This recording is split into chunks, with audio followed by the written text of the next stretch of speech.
thank you everyone for coming today. Really delighted to be able to launch this piece of research in France, which is all about looking at payments resilience within the French market. I'm delighted to be joined today by Chris from Freedom Pay, Antoine from Dynatrace as well. Chris, Antoine, would you like to introduce yourselves? Yeah, sure. I'm Chris Conenthal, the president of Freedom Pay. And I am Antoine Ferté, and I am the technical director for France and North America. Brilliant, thank you. So the plan this morning is that I'm just going to run through some of the findings of the research that we're launching today. We've spent quite a lot of time looking at payment resilience, what it means within the retail and consumer sector, and what businesses are facing today and some of the solutions that they're putting in place. Very brief introduction from me. I'm Richard Lim, CEO of Retail Economics. So we are an economics consultancy. We work with lots of different global brands. I think one of the things that we're facing at the moment and the kinds of conversations that I'm having with my clients is that payment resilience has risen very high in terms of what C-suites are talking about at the moment. So whether it's blackouts, whether it's internet issues, whether it's failure at POS systems, whether it's cyber attacks, payment resilience has definitely risen up the agenda for lots of big businesses. So one of the key questions that we wanted to address in this research was how much do the payment outages cost retail, hospitality and leisure businesses every year in terms of displaced revenue? And what we did in order to get there is we took a three-pronged approach. So the first thing that we did is we conducted a B2B, a business-to-business panel of over 250 different retail, hospitality and leisure businesses across France. What we did is we asked them a range of questions about payment resilience, whether they'd experienced any disruptions. If they had experienced disruptions, then how long had they gone on for? Also, what kind of solutions they'd put in place to try to navigate against these challenges. The second thing that we did is we did a consumer panel, and this covered 2,000 nationally representative consumers in France. We wanted to understand whether they'd experienced any issues in terms of payments, how it made them feel about the transaction, about the brand, about the trust in the brand. And we also asked them how long they would be willing to wait if they had experienced a disruption in terms of payments, and then how long they'd be willing to wait before they started abandoning baskets, and the perception of trust as well. And then the third thing that we did is we did a piece of economic modelling, combining everything and then getting some third-party data as well. So we got data from INSEE, we got data from Eurostat, we got data from EDF as well, the biggest provider of energy to businesses in France. And what we wanted to understand, for example, is that if there were periods of blackouts and electricity shortages, then what kind of impact did that have? And it would have a different impact depending on the time of the year, depending on the day of the week, depending on what time of day that it happened. And then overlaying all of that, we did some modelling to look at retail sales as well. So what kind of displacement that had across different parts of the business. What we found is that payment disruptions across retail, hospitality and leisure businesses in France displaced about 1.9 billion euros worth of sales. And what we did is we broke that down into the different industry groups. So we looked at retail, which contributed about 1.4 billion in terms of the disruption, hospitality and leisure about 535 million. And then we looked at the causes as well. So we modelled the causes, and what we could see is that across the different areas and the different causes, we saw that network and internet outages were the highest in terms of the disruption they caused. They contributed around 31% of the total disruption. We saw that card machine and POS failure was about 17%, so about 324 million. Power outages had a large impact, about 16%. Bank and payment processor issues was around 15%. And then also we had staff business-wide system outages and staff error. What it really highlighted is a number of issues in terms of resilience across different payment. So when it came to things like network and internet outages, it really emphasised the need for robust network infrastructure. When there were issues around card machine and POS failure, it really highlighted the importance of retail hardware. When it came to business resilience, it really highlighted the need for robust and resilient systems that they had in place. We also had data to then break that down into the different industry groups as well. So you can find more of this detailed information within the research that we did. But you can see there that generally speaking, the point of failure remained quite similar between retail, hospitality and leisure businesses, but there were some instances of change. So for example, what we saw in terms of card machine POS failure across hospitality businesses, that was second. So it rose up the list compared to what retail businesses were facing as well. The research also shone a light on the frequency of the disruptions. And actually, what we found is that the number of occurrences in terms of payment disruptions were actually quite frequent across the different businesses that we looked at. So what we saw on average is that stores saw around 4 to 5 payment disruptions throughout the year. And then we broke this down into different size of businesses. So businesses under 10 million euros, businesses between 10 million and 500, and then businesses over 500 million. And so it was quite an interesting observation to see that those businesses between 10 and 500 million were the ones that saw the largest amount of disruptions. And actually we put this down to businesses that are scaling, they're scaling in growth, they're putting additional strain on the infrastructure, they're not necessarily got deep enough pockets to invest in some of the attributes to go towards delivering growth in the company, but haven't necessarily paid attention to investing in a stable digital infrastructure. So there's a range of different options here, but essentially what we saw is that around 4 to 5 payment options were on average across those different groups. We also know that consumer expectations are higher than ever before. So consumers just expect a seamless experience, whether that's in-store, online, or bouncing between different channels on that path to purchase that suits them. And so what we wanted to do is we wanted to understand the level of tolerance that consumers showed if there were disruptions in payments. And so what we asked consumers, and we broke this down into kind of like sentiment bands, what we asked consumers is how tolerant they were to experience these disruptions in payment issues. So what we saw is that there was this zone of acceptance, and so consumers between essentially 1 to 6 minutes, they were accepting of payment issues. They were willing to wait around to see if businesses were able to resolve those challenges. But then after 6 minutes, it leads into a period of frustration. So between 7 and 13 minutes, consumers are becoming frustrated. It's annoying, but it's tolerable. And then after that, consumers start abandoning their baskets. They're abandoning their baskets. They're walking out of, on average, they're walking out of shops. And then after that, 23 into 24 minutes, what we saw is that actually we called it the point of no return. There's genuine and significant damage to brands. And so the way to read this is that the darker blue line here is related to the percentage of respondents that said it's acceptable to wait, and you've got time across the bottom there.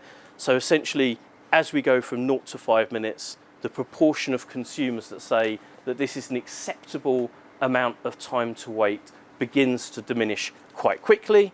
And as you've got this blue line up here, this is the frustration zone. So consumers are growing in their frustration as we go, as time moves on.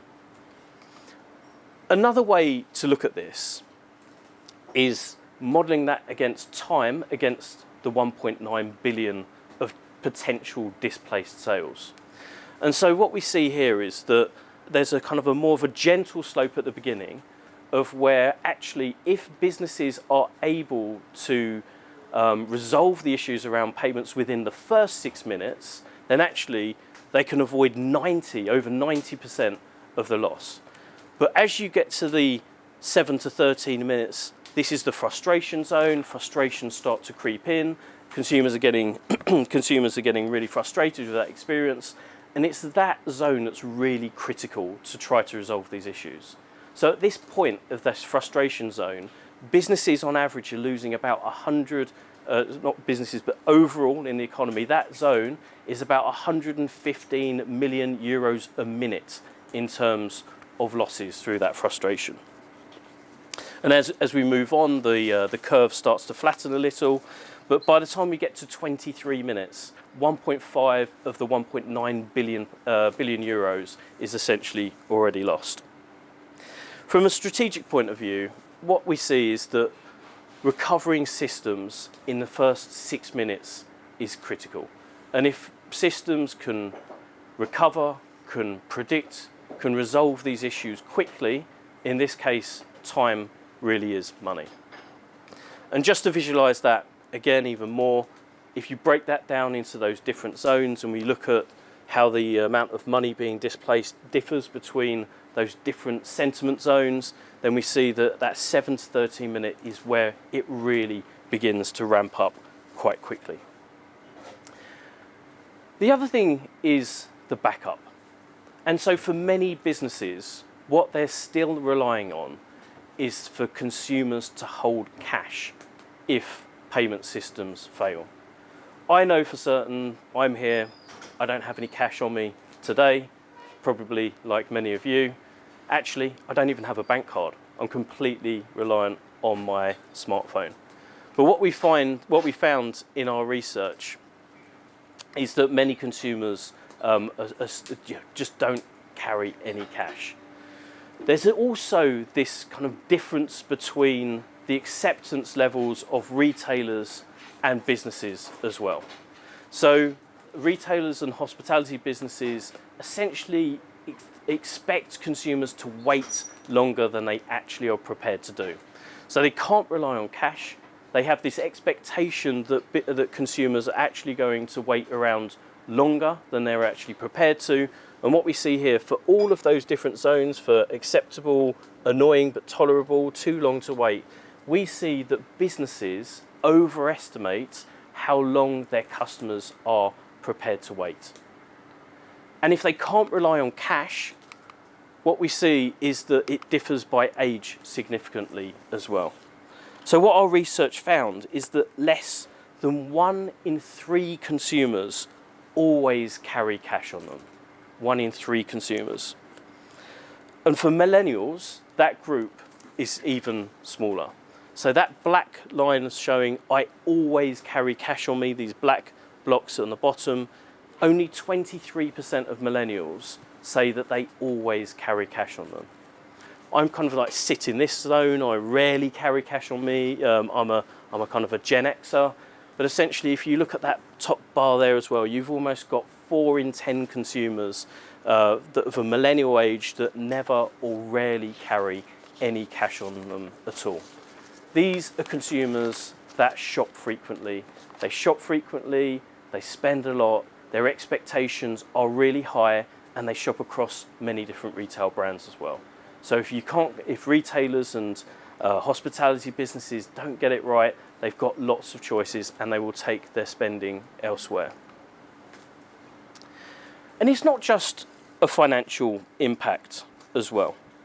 And so what we found is that many businesses, so what we asked businesses is essentially when they experience a power outage, what is the biggest concern for them?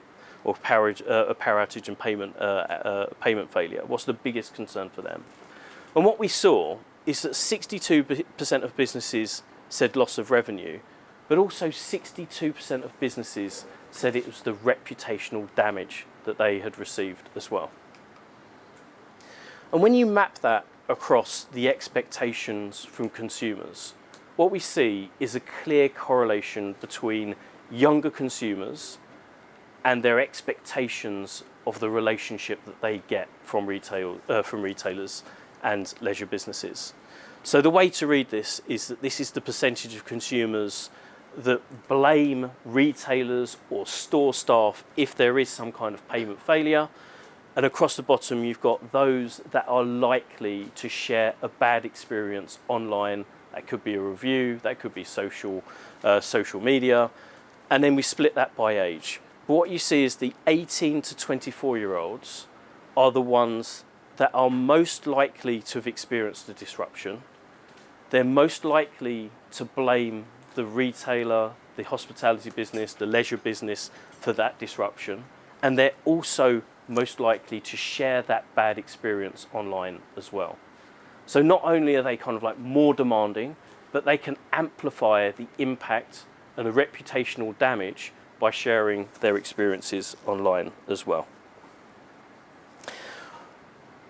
And we also found from the business perspective that there's a wider societal impact as well. It's not just that financial impact.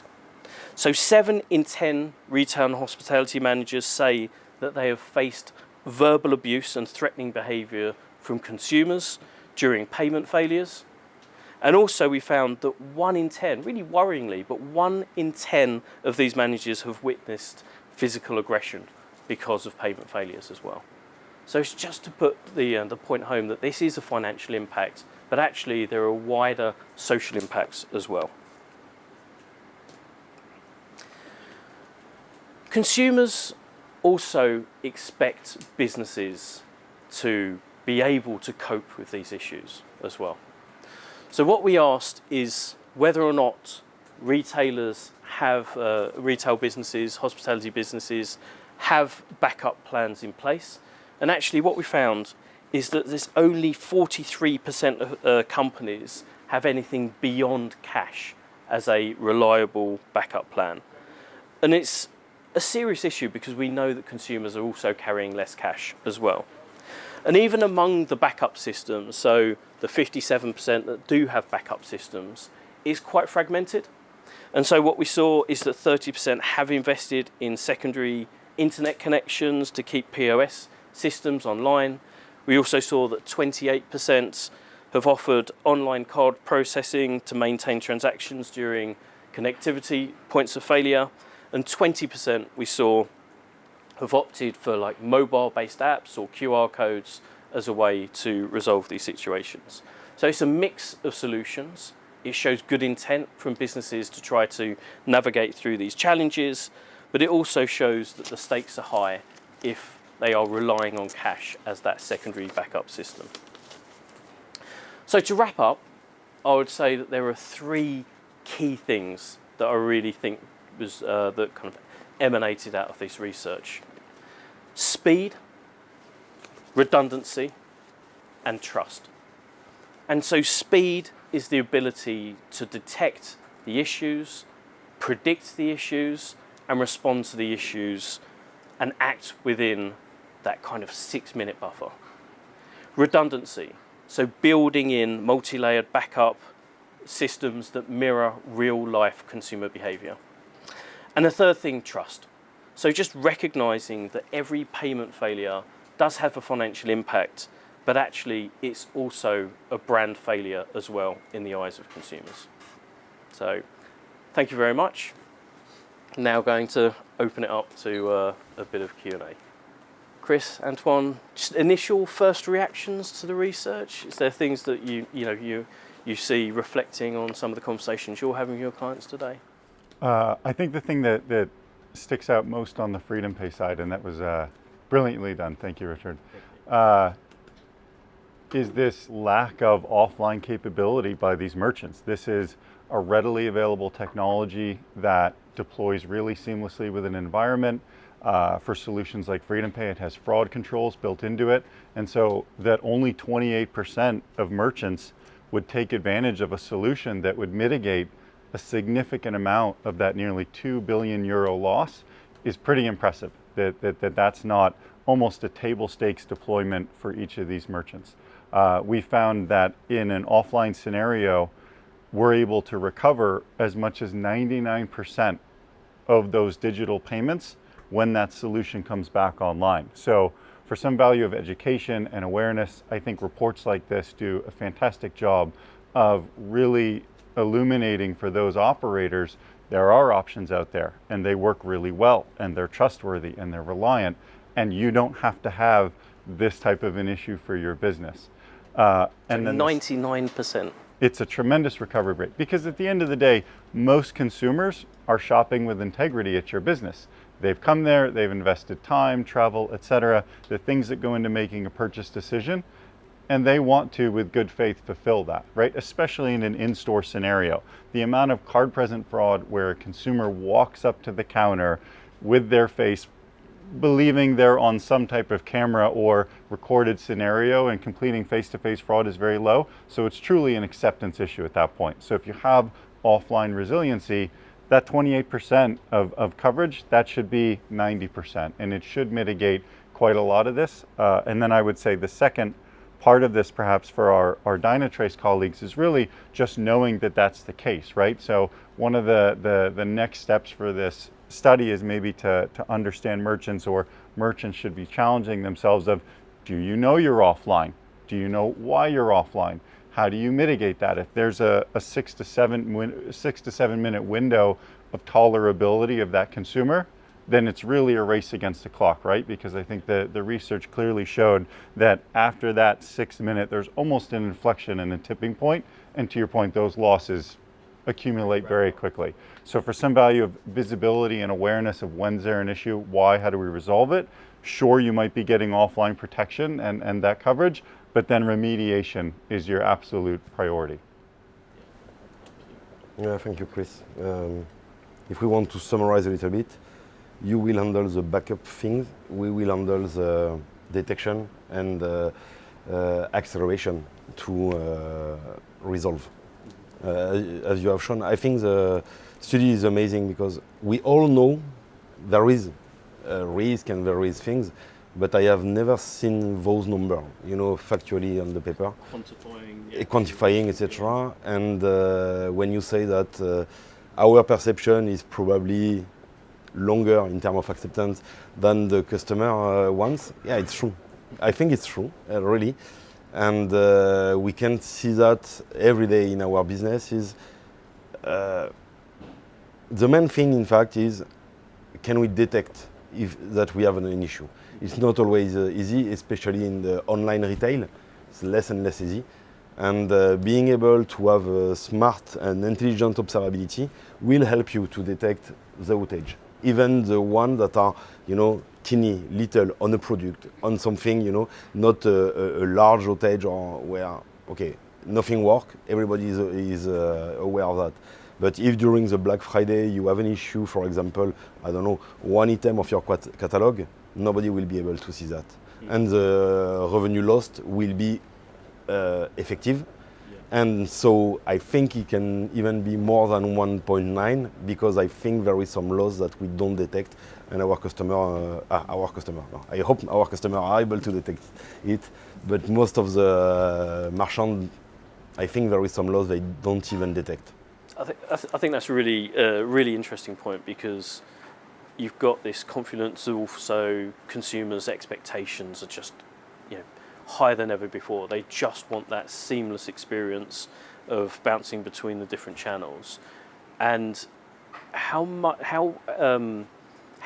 effective can businesses be at trying to predict those issues? So the issue around there might be one particular SKU that's not working, or one particular kind of POS system that's not working.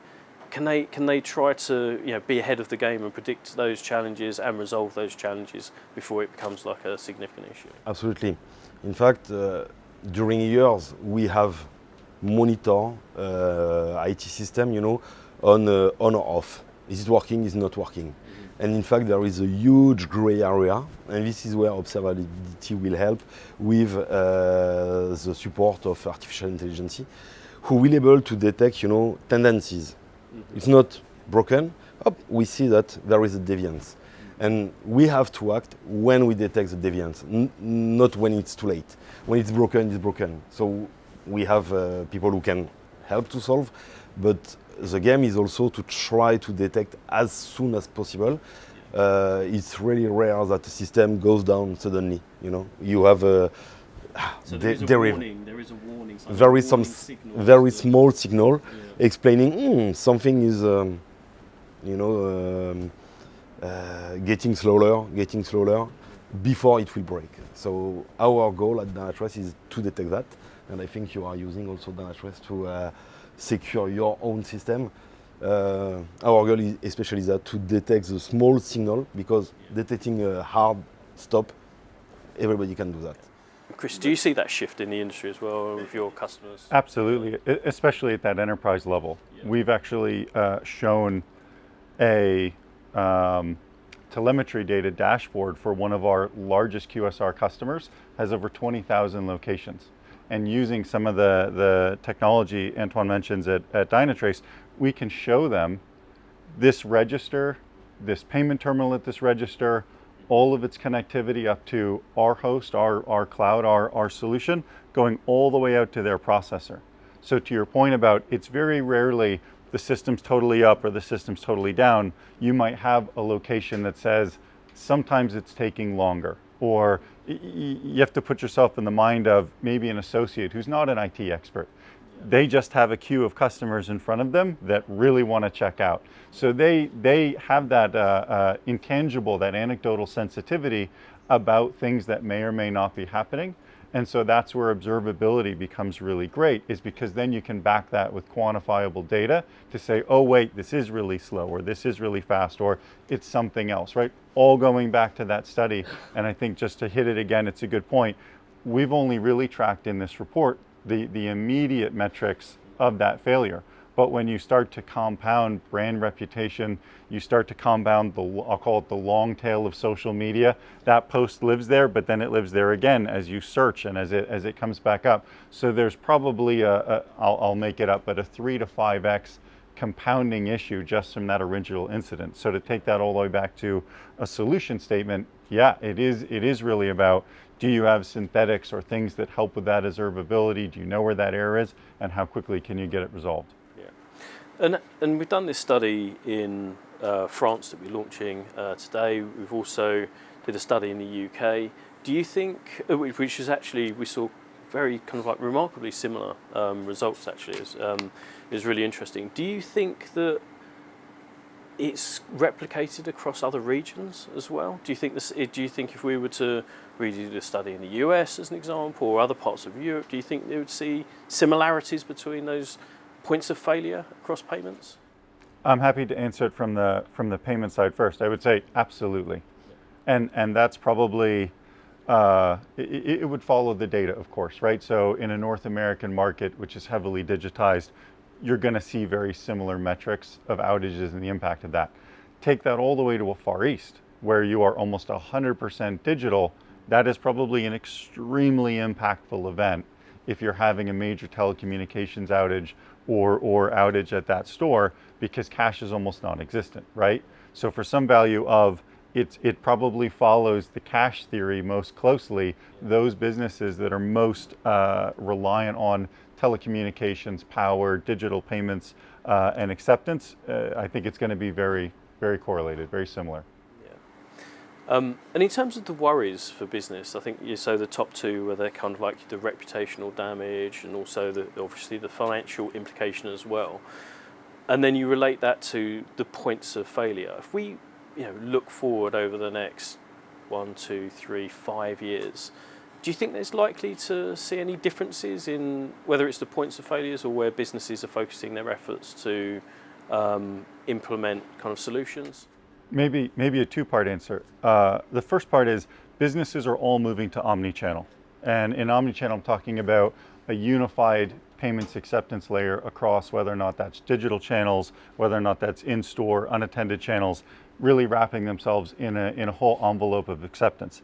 Now, as that ties into a Dynatrace perspective, I think they see the same things. So what's a function of having an offline payment is some system failure. So you ask yourself, okay, how do I aggregate all of my system failures into a place where, just like I want to distribute payments in an omni-channel fashion, I also want to see issues holistically. And I think the Dynatrace team has actually recently pushed out product that's meant to ingest all of those different, I think it's called Grail, and it's meant to leverage things like artificial intelligence to start to study where that data breaks down. My answer will be yes, for sure. The bottleneck will change. It's like a wheel rat. You cannot invest in everything. So I think our customer and will read the report, will invest on a certain part, but a system will always face issue, less and less obviously, but always. And so as soon as you invest in the most damaging part, you will have another part that will be the most damaging part. And that's why, as you said, with Grail, we try to get a whole bunch of telemetry to be sure that we don't need to know what will happen. We will see what will happen, okay? And we will detect the new... So being kind of like ahead of the curve, predicting the problems, seeing them early on, looking for the signals. No, I really like that. Just going to wrap it up. Any final comments you'd like to share? We see this as maybe an acceleration. So for some value of a call to action for customers or partners or folks implementing complex digital payments, I think the data speaks for itself. And it's really clear that this is maybe even an existential problem for a merchant, because again, as we've discussed, there's that long tail of repercussion. As soon as something goes online, just to say it again for our youth out there, it is always online. And so as you can see that 50 to 60% of that younger generation, they do post when they have an issue, and that frustration, and that lives there, and it gets retreaded. So anything you can do, solutions like a Freedom Pay, which have fully built-in offline support, etc., the visibility that our colleagues at Dynatrace provide, these are worthwhile investments that need to be made. Okay, well, it's a lovely finish. So once again, thank you very much for everyone attending today. Hope there was some real value there. Thanks, Chris. Thanks, Antoine. Thank you. Thanks to you.